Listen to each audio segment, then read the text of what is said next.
Tonight, more strikes, more secrets. The Pentagon forces officials to sign NDAs as the president is accused of using troops as props. Wasn't much of a president either, to be honest with you. Plus, an ICE civil war. Major shakeups, not over agents going too far, but not far enough. Also, the no guardrail presidency is rolling over another curb. Donald Trump fires the group in charge of reviewing his construction projects, from the ballroom to the arch. And a dream deferred. We must come together. We need each other. How Jesse Jackson's unprecedented campaign laid the foundation for today's populism politics, both on the left and the right. Live at the table, Bakari Sellers, Lydia Moynihan, Anna Kasparian, Betsy McCaughey, and Julia Ioffe. Americans with different perspectives aren't talking to each other, but here they do.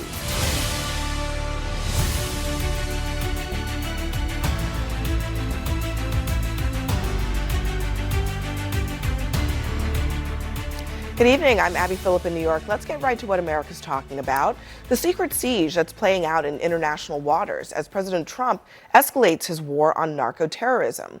Tonight, the Trump administration is taking a victory lap after it says that the U.S. military blew up 4 suspected drug smuggling boats in 3 different strikes in the Pacific Ocean. Defense Secretary Pete Hegseth posted this video. He says that 14 people were killed and there was 1 survivor. The strikes mark the largest one-day operation and the deadliest so far.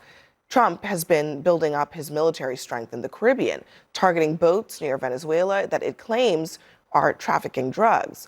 But the administration has provided no evidence of this, and transparency appears to be merely a suggestion, because Reuters is reporting that U.S. military officials involved in Trump's missions have been asked to sign non-disclosure agreements. CNN previously reported that Hegseth's office started requiring NDAs to prevent leaks. Now, Trump is right now overseas in Asia on his diplomacy tour, and today he and Hegseth spoke to troops in Japan, where they both seemed to joke about blowing up boats. You've been watching what our missiles do to boats and ships and submarines. How about the submarine? They said, no, that was just fishing. The only problem is nobody wants to go into the sea anymore. Even the fishing boats, they say, let's take a pass. I would not want to be in a drug boat in the Caribbean right now.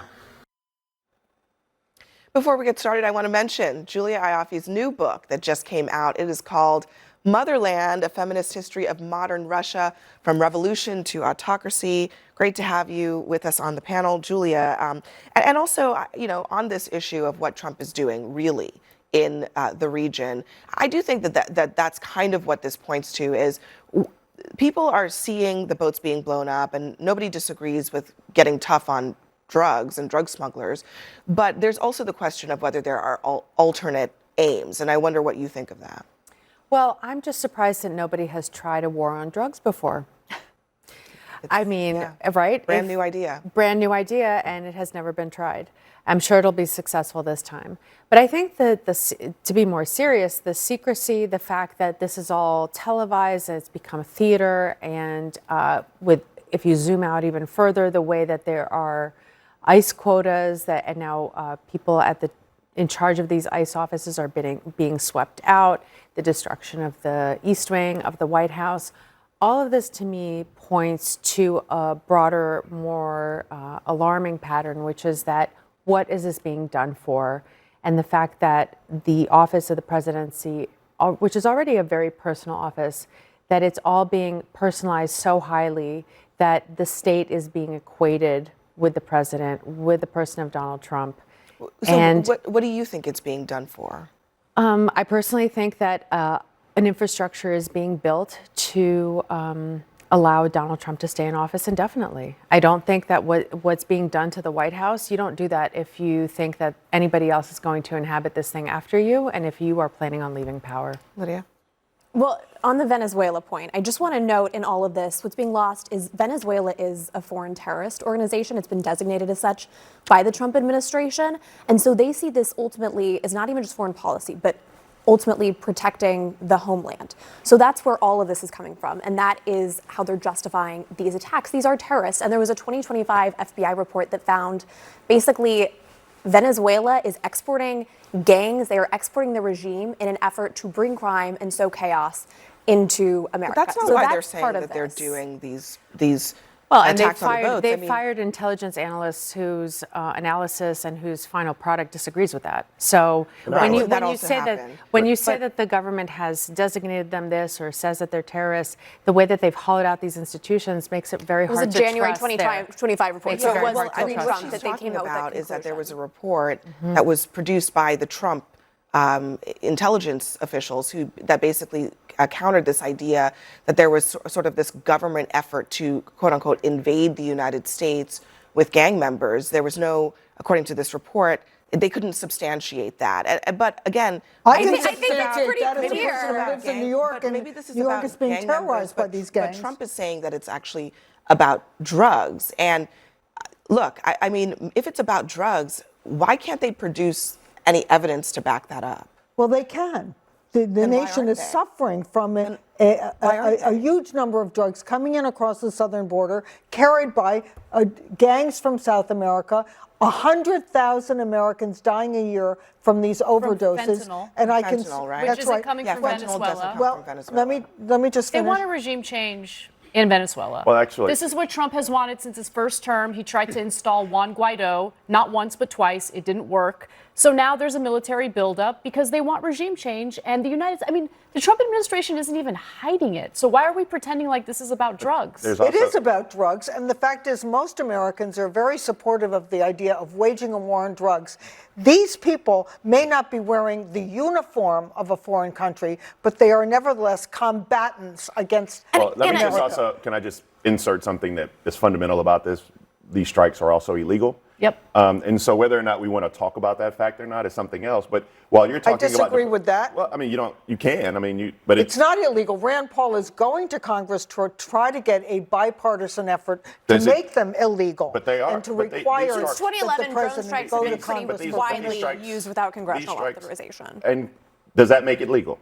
No. It's been widely But used does that under make it legal? Obama, under Does that Biden, make it under legal? Trump. I mean, I have a problem with Barack Obama's drone strikes. Does that Agreed. make it legal is the question. The answer is no. But also, I wanted to just piggyback one quick point about deposing deposing a leader in Venezuela. This is also about something that should make every American's blood boil because of our memories. It's also about oil. And we've been here before.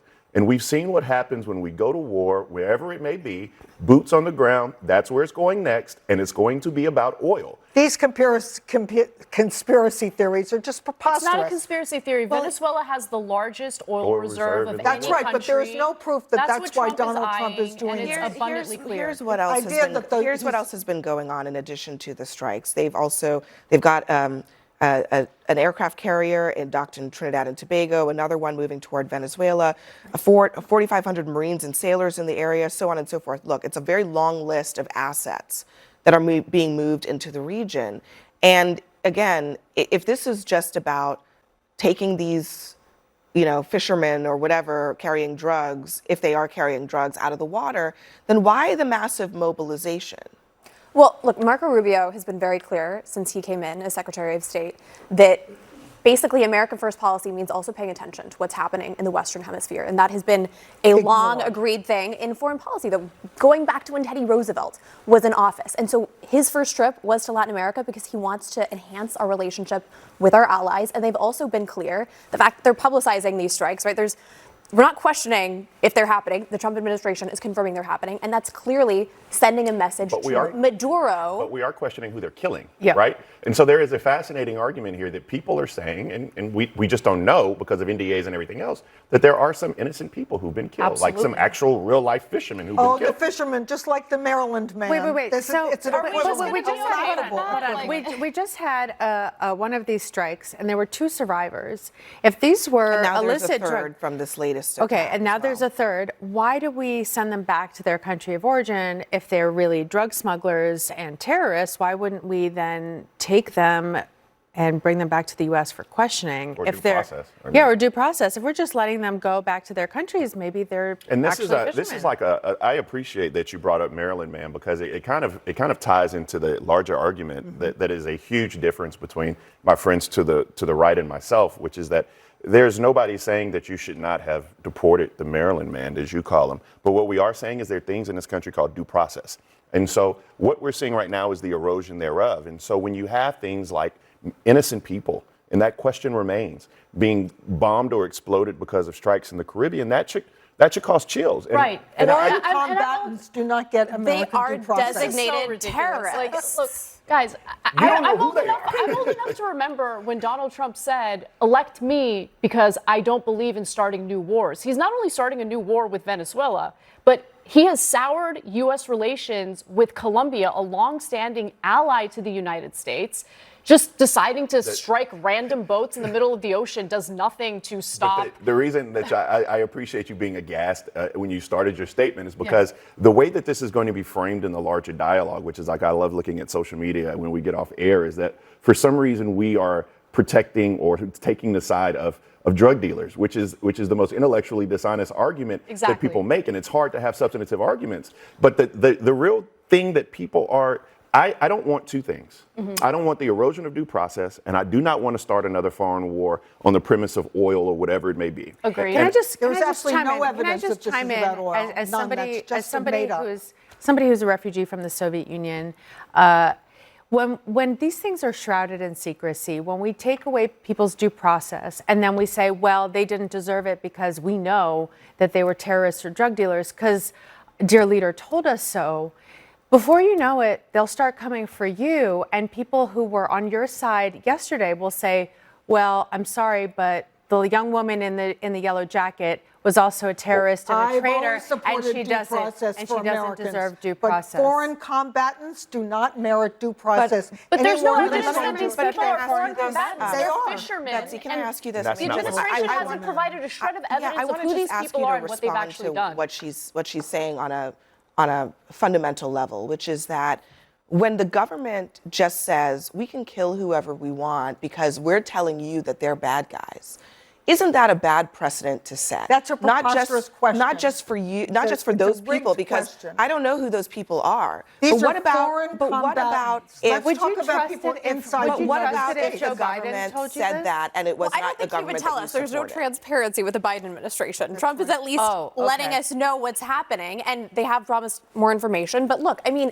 he had been designated a but Lydia, terrorist last I checked, we didn't have this scenario in the Biden administration. I mean, I think everybody would be raking them over the coals. About the Biden administration. But hold on, everybody would be raking them over the coals if they would were never know, 'cause they wouldn't striking report it boats on a daily basis without providing a shred of evidence of who they were striking. What kind of drugs were they carrying? What organizations were they a part of? I mean, you Who guys sent aren't them? at least Where were inquisitive? they even? You don't want to know anything where about were they it? going? No, because I mean, these are really important questions, we don't just you gotta think? go along with it, right? Nobody, you're like, I'm curious because I've always wanted to know how people who are diametrically opposed to me on issues think. So do you want to know if they had drugs? Do you want to know where they were going or coming from?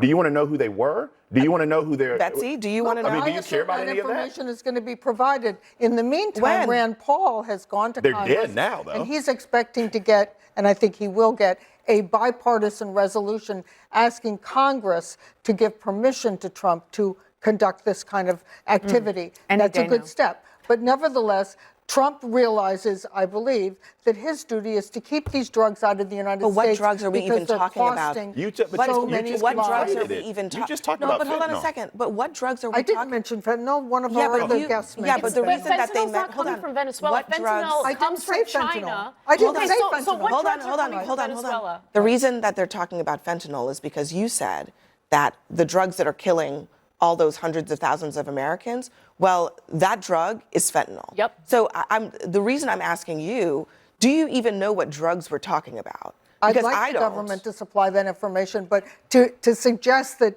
Trump is becoming an authoritarian military dictator over this is preposterous. And that somehow linked to the White it's- House ballroom, that's Well, I mean, I really think she wacky. was just I think what's I mean, I don't have to ridiculous is that we're all speak. pretending like this is about a drug war when in reality it's about about a oil. regime change war. Secretary of Where's State your Marco evidence? Rubio has a bone They to tried pick. it twice. What they say out loud that we're supposed Everything to pretend they like said. we're not supposed to listen to. Marco Rubio, Secretary of State, has a bone to pick with Venezuela because he feels that they are providing material support to Cuba, and he wants regime change in Cuba because he himself is a Cuban American and doesn't like that the communist revolution happened. I'd like to see regime change in Cuba, Okay, but that's too. not our business. Okay, we have people suffering here in the United States. I'm not interested in a regime change when war they are in coming any into country. the U.S. I'm interested in taking care of our country. When terrorists are coming into the U.S., it is What our terrorists? business. What are you talking about? MS-13, We Tren de provide Aragua, material support to terrorists all around the gangs, country, all around the globe as we speak. There are literally gangs trying to infiltrate the U.S. So we would love to just sit I in our thought Trump corner was and not protecting deal our with borders. anything. What happened? He's not protecting our borders? Yeah, that's People are exactly able what to he's trying to infiltrate do. our country. He's trying to protect our By borders. killing random fishermen in the ocean? Out of the country. All right. Come on. Look, I think it's a really interesting point here that you're debating, which is Trump says the border is closed, but he's also saying we're currently being infiltrated. That doesn't check out. But secondly, I mean, again, shouldn't he prove that these boat strikes are doing something about Tren de Aragua or whoever else? So far, there's been no evidence one way or another. And I think it's just, we can't make even pass judgment on what's happening because we don't even know But it's who also, we're talking about. I mean, the arguments are kind of asymmetrical because you're talking about America first, and that's usually the through line of everything that people say. That's where they fall back. But then you don't have really an excuse for the $40 billion you sent to Argentina, other than just oh my God. But I mean, if we're talking about bailing out Argentina, but we have people here suffering, then I'm not sure how your America first MAGA like thing works. All right, next for us, a major shakeup in ISIS leadership because